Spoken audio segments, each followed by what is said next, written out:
అభివృద్ధి ఎజెండాగా జరిగిన ఏపీ కేబినెట్ మీటింగ్ లో కీలక నిర్ణయాలు తీసుకున్నారు. 14 అంశాలకు గ్రీన్ సిగ్నల్ ఇచ్చారు. రైతులకు కేంద్రం ఇస్తున్న 10,000తో పాటుగా అన్నదాత సుఖీభవ పథకం కింద ఏపీ ప్రభుత్వం తరపున మరో 10,000 రూపాయలు ఇవ్వాలని నిర్ణయించారు. మత్స్యకారులకు ఫిషింగ్ హాలిడే సమయంలో 20,000 ఇవ్వాలని ఏపీ కేబినెట్ నిర్ణయించింది. అలాగే అమరావతిలో 2,723 కోట్ల పనులకి ఆమోదం తెలిపారు. మున్సిపల్ చట్ట సవరణ ఆర్డినెన్స్ కు కేబినెట్ గ్రీన్ సిగ్నల్ ఇచ్చింది. సిఆర్డీఏకి సంబంధించిన పనులకు కూడా పచ్చ జెండా ఊపింది. పిఠాపురం ఏరియా డెవలప్మెంట్ అథారిటీలో కొత్తగా 19 పోస్టుల ఏర్పాటుకు మంత్రివర్గం ఆమోదముద్ర వేసింది. తిరుపతి ఈఎస్ఐ ఆసుపత్రి పడకలను 100కు పెంచాలని నిర్ణయించింది. కర్నూలు జిల్లాలో సౌర విద్యుత్ ప్లాంట్ ఏర్పాటుకు, కాకినాడలో గ్రీన్ అమోనియా ప్లాంట్ కి ఓకే చెప్పారు. గతంలో ఆగిపోయిన పనులను పునరుద్ధరించాలని నిర్ణయించారు. సూపర్ 6 పైన కేబినెట్ లో చర్చించారు. సూపర్ 6 లో ప్రామిస్ చేశామో అవి కూడా ఇవ్వటం జరిగింది. అన్నా క్యాంటీన్ని దాదాపు కొన్ని లక్షల మందికి లక్షల మంది పేదవాళ్ళకి రోజు కడుపు నింపే 3 పూట్ల కడుపు నింపే కార్యక్రమాన్ని మరి అన్న క్యాంటీన్లు ప్రారంభించడం ద్వారా చేస్తా ఉన్నామని చెప్పేసి మనం చేస్తా ఉన్నాం. మరి వీటన్నిటితో పాటు ఇంకా కొన్ని సూపర్ 6లో పథకాలు ఉన్నాయి. మరి ముఖ్యమంత్రి గారు కేబినెట్ కూడా దీని మీద చర్చించింది. అనేక ఆర్థిక ఇబ్బందులు ఉన్నా కూడా గత ప్రభుత్వం ఎగ్గొట్టిన అనేక బకాయిల్ని ఈ ప్రభుత్వం తీర్చినా కూడా సూపర్ 6లో పథకాలను కూడా అమలు చేయాలని చెప్పేసి మరి నిర్ణయం తీసుకోవడం జరిగిందని చెప్పేసి మనం చేస్తాను. మా అసోసియేట్ ఎడిటర్ ఈశ్వర్ లైవ్ లో జాయిన్ అవుతారు. ఈశ్వర్, మొత్తం 14 అంశాలకి కేబినెట్ ఆమోదం తెలిపింది. ఇందులో కీలకంగా చెప్పుకోవాలంటే వేటి గురించి చెప్పుకోవాలి? ప్రధానంగా అభివృద్ధి, సంక్షేమం, గుడ్ గవర్నెన్స్ 3 అంశాల కేంద్రంగా ఈరోజు కేబినెట్ జరిగింది. అయితే ప్రధానంగా అభివృద్ధికి సంబంధించి అయితే చాలా కీలకంగానే, ఎందుకంటే ఇటీవల కాలంలో రాష్ట్ర పారిశ్రామిక ప్రోత్సాహ మండలిని ముఖ్యమంత్రి అధ్యక్షత వహించే ఈ కమిటీ దాదాపు 1,83,000 కోట్ల రూపాయలకు సంబంధించిన ప్రాజెక్టులు రాష్ట్రంలో వివిధ ప్రాంతాల్లో పెట్టేందుకు అంగీకారం తెలిపింది. అన్ని ఎస్ఐపిబి అంగీకరించిన అన్నింటినీ ఈరోజు కేబినెట్ దృష్టికి తీసుకొచ్చింది. తుది ఆమోదం లభించింది. వాటిలో ప్రధానంగా చూస్తే ఎక్కడైతే నెల్లూరు జిల్లా రామాయపట్నంలో బీపీసీఎల్ రిఫైనరీకి సంబంధించిన ప్రాజెక్టు, అది చాలా కీలకమైన ప్రాజెక్టు.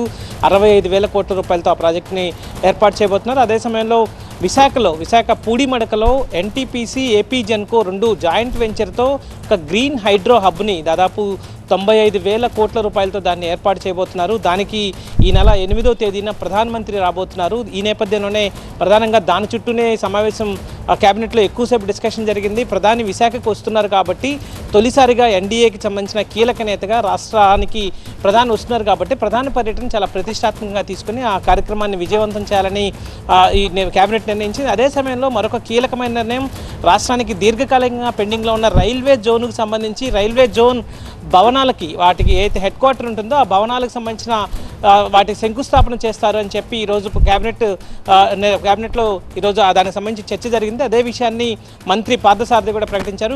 రైల్వే జోన్ కేబినెట్ వాటికి సంబంధించిన భవనాల ప్రారంభోత్సవాలకి ప్రధాని చేత అది శంకుస్థాపన చోటు చేసుకోబోతుందంట. అది ఒక చాలా కీలకమైన నిర్ణయంగా చెప్పాలి. అదే సమయంలో రైతులకి గతంలో 13,500 ఇచ్చేవాళ్ళు, దాంట్లో కేంద్ర వాటా 6,000గా ఉండేది, రాష్ట్ర ప్రభుత్వం వాటా 7,500గా ఉండేది. అయితే ఎన్నికల హామీల్లో కూటమి మేనిఫెస్టోలో పెట్టింది 20,000 రైతులకు ఇస్తామని. అదే సమయంలో కేంద్రం కూడా 6,000 నుంచి 10,000కి పెంచింది రైతులకు ఇచ్చేదాన్ని. ఆ 10,000కి ఈక్వల్ రేషియోగా ఆంధ్రప్రదేశ్ ప్రభుత్వం కూడా మరొక 10,000ని జత చేరుస్తూ 3 వాయిదాల్లో కేంద్రం ఇచ్చే సమయంలోనే కేంద్రం కూడా 3 సార్లుగా 10,000 ఇస్తుంటుంది.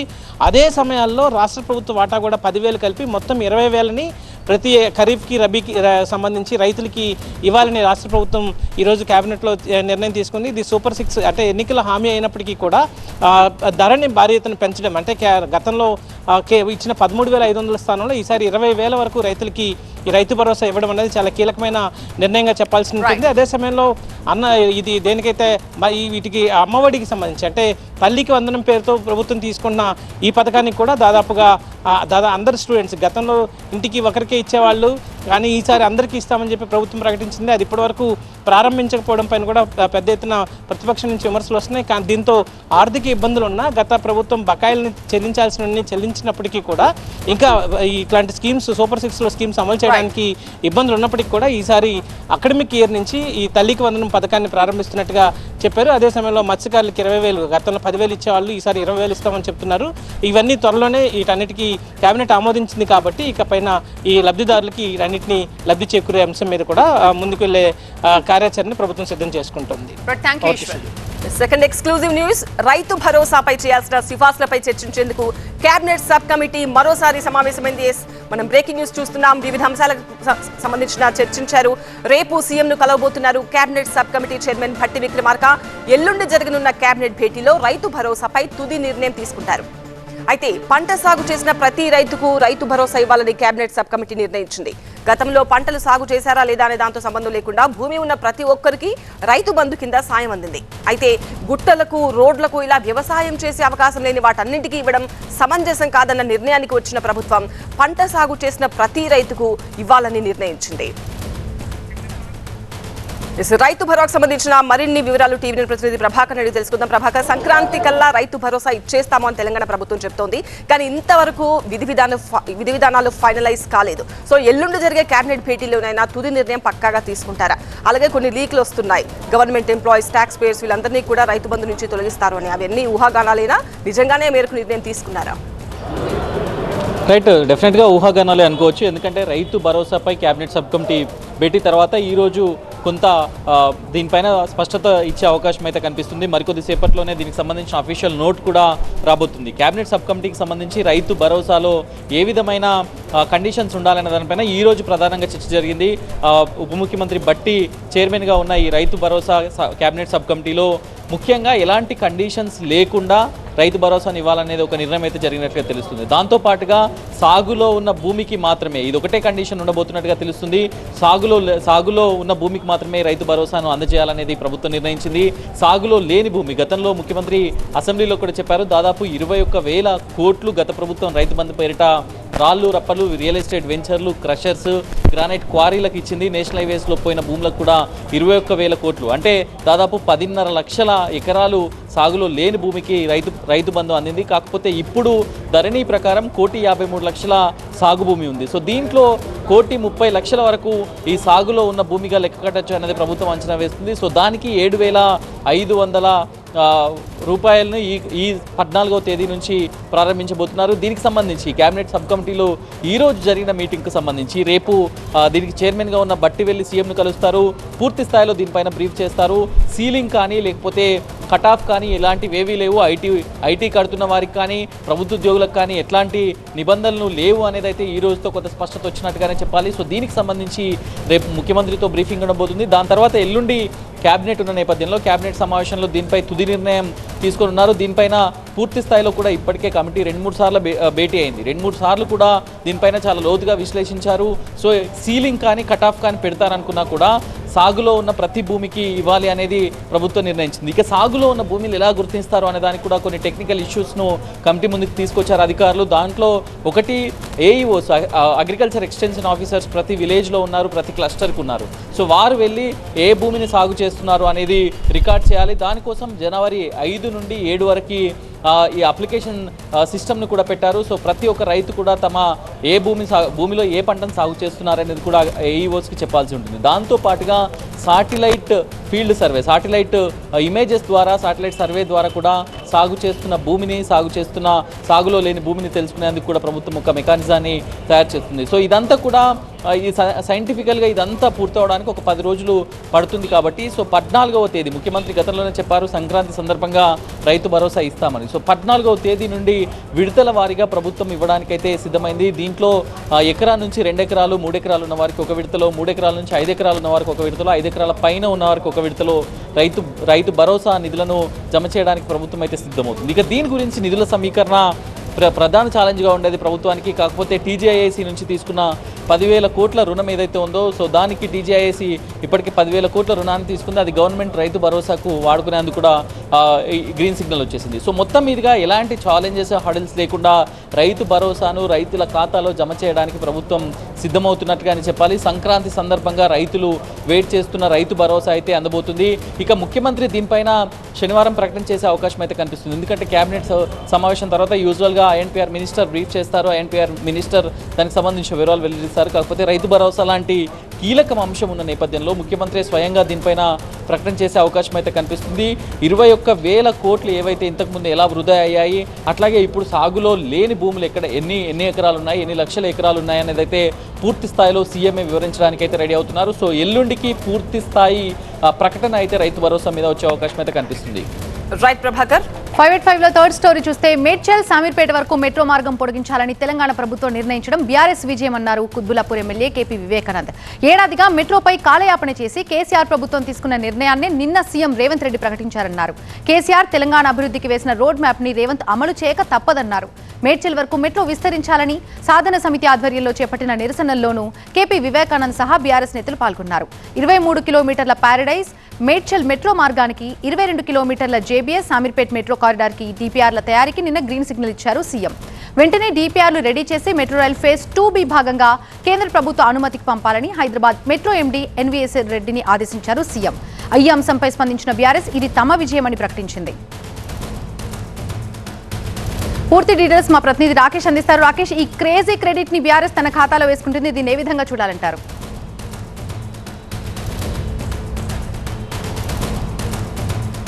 బీఆర్ఎస్ క్రెడిట్ మాకు కావాలని చెప్పడంలో కొంత అర్థం కనిపిస్తుంది. ఎందుకంటే 2022లోనే అప్పటి ముఖ్యమంత్రి కేసీఆర్ బీఆర్ఎస్ ప్రభుత్వం ఈ మెట్రో లైన్లన్నింటినీ కూడా ఎక్స్టెన్షన్, ఎక్కడికైతే సిటీలో ఉన్నటువంటి outer ring roads, east west north south వరకు ఉన్నటువంటి అవుటర్ రింగ్ రోడ్ని కనెక్ట్ చేస్తూ మెట్రో లైన్లన్నింటినీ కూడా ఎక్స్టెన్షన్ చేసింది. ఆ రూట్లన్నింటినీ కూడా కాంగ్రెస్ అధికారంలోకి వచ్చిన తర్వాత మొత్తం మెట్రో లైన్లన్నింటినీ కూడా క్యాన్సిల్ చేసి కొత్త ప్రతిపాదనలకు తెరపైకి తీసుకొచ్చింది.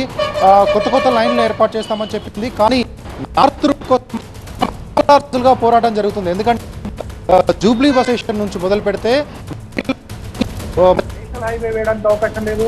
ఎలివేటెడ్ కారిడార్ అంటూ ప్రభుత్వం ప్రకటించిన ఏడాది అయినప్పటికీ ఇప్పటికీ అక్కడ ఎలాంటి పని జరగలేదు. మెట్రో ఒకటే మార్గం అప్పటి టీఆర్ఎస్ ప్రభుత్వం భావించింది. అందుకోసమే 2022లోనే దీన్ని ప్రకటించింది. ప్రభుత్వం వచ్చిన తర్వాత కేసీఆర్ ఆనవాళ్లు లేకుండా చేయాలని ఆ ప్రాజెక్టులన్నింటినీ క్యాన్సిల్ చేశారు. 1000 కోట్ల హైదరాబాద్ అభివృద్ధికి సంబంధించినటువంటి ప్రాజెక్టులన్నింటినీ కూడా, ఆ ప్రతిపాదనలు ప్రణాళికలన్నింటినీ కూడా ఇప్పుడు కాంగ్రెస్ ప్రభుత్వం క్యాన్సిల్ చేసిందంటూ బీఆర్ఎస్ చెప్తుంది. చివరికి మళ్ళీ బీఆర్ఎస్ చేపట్టినటువంటి అప్పటి ప్రాజెక్టుని, బీఆర్ఎస్ చేసినటువంటి ప్లానింగ్ నే మళ్ళీ తెరపైకి తీసుకొచ్చింది. ఖచ్చితంగా ఇది బీఆర్ఎస్ విజయం అని చెప్తా ఉన్నారు. ఈ సంవత్సరం క్రితం శంకుస్థాపన చేసినటువంటి ఎలివేటెడ్ కారిడార్ ఎప్పుడు పూర్తి చేశారు, ఇప్పుడు ప్రకటించినటువంటి మెట్రో ఎక్స్టెన్షన్ ఎప్పుడు, నార్త్ రూట్ ఎప్పుడు పూర్తి చేశారు, కేంద్ర ప్రభుత్వానికి డీపీఆర్ పంపాలని చెప్తున్నారు. కేంద్ర ప్రభుత్వం నిధులు ఇవ్వకుండా కంప్లీట్ చేయాలి. ఎందుకంటే హైదరాబాద్ కి సంబంధించి స్ట్రాటజిక్ రోడ్ డెవలప్మెంట్ ప్రాజెక్ట్స్ కానీ, స్ట్రాటజిక్ నాలా డెవలప్మెంట్ ప్రాజెక్ట్స్ కానీ ఇవన్నీ కూడా కేంద్ర ప్రభుత్వం సహకారం లేకుండానే కేంద్ర ప్రభుత్వం సహకారం లేకుండానే బీఆర్ఎస్ ప్రభుత్వం అప్పుడు పూర్తి చేసింది. కాబట్టి చిత్తశుద్ధి ఉంటే కాంగ్రెస్ ప్రభుత్వం కూడా సెంట్రల్ గవర్నమెంట్తో లింకు లేకుండానే పూర్తి చేయాలి. ఎప్పటిలోపు పూర్తి చేస్తారో చెప్పాలి. హడావుడిగా ప్రారంభించడం కాదు, వాటిని పూర్తి చేసే బాధ్యత కూడా తీసుకొని ఎప్పటిలోగా పూర్తి చేస్తారో చెప్పాలి. ఇది ఖచ్చితంగా బీఆర్ఎస్ క్రెడిట్ అంటూ గట్టిగానే చెప్తుంది BRS. Right, thank you Rakesh. Fourth super exclusive news చూద్దాం. ఎన్నికలప్పుడు ఏం చెప్పారు, అధికారంలోకి వచ్చాక ఏం చేస్తున్నారు అంటూ రోడ్డెక్కారు వాలంటీర్లు. ఇచ్చిన మాట నిలబెట్టుకోవాల్సిందే, తమకు న్యాయం జరిగి తీరాల్సిందే అంటూ ఏపీ వ్యాప్తంగా ఆందోళన బాట పట్టారు. మరింతకీ పోరాటం ఎన్నాళ్ళు, ఫలితం దక్కేదెన్నడు?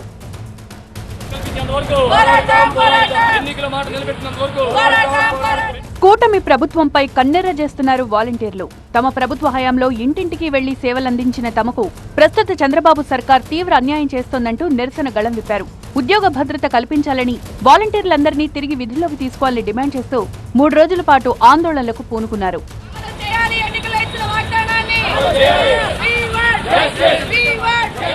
విజయవాడలో వినూత్నంగా నిరసనకు దిగారు వాలంటీర్లు. ఎన్టీఆర్ విగ్రహాన్ని నీళ్లతో కడిగి వినతి పత్రం అందజేశారు.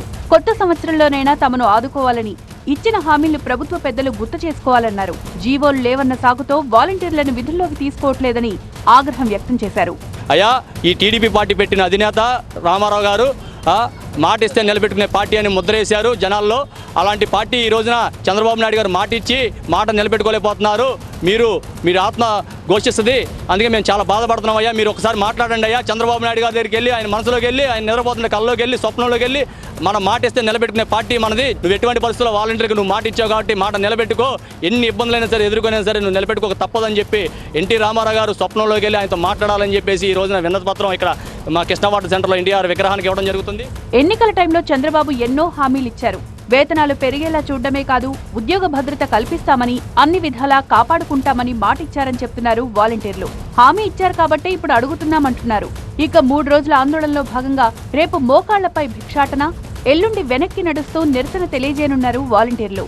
అయినప్పటికీ ప్రభుత్వం పట్టించుకోకపోతే ఆందోళనలు తీవ్రతరం చేస్తామంటున్నారు.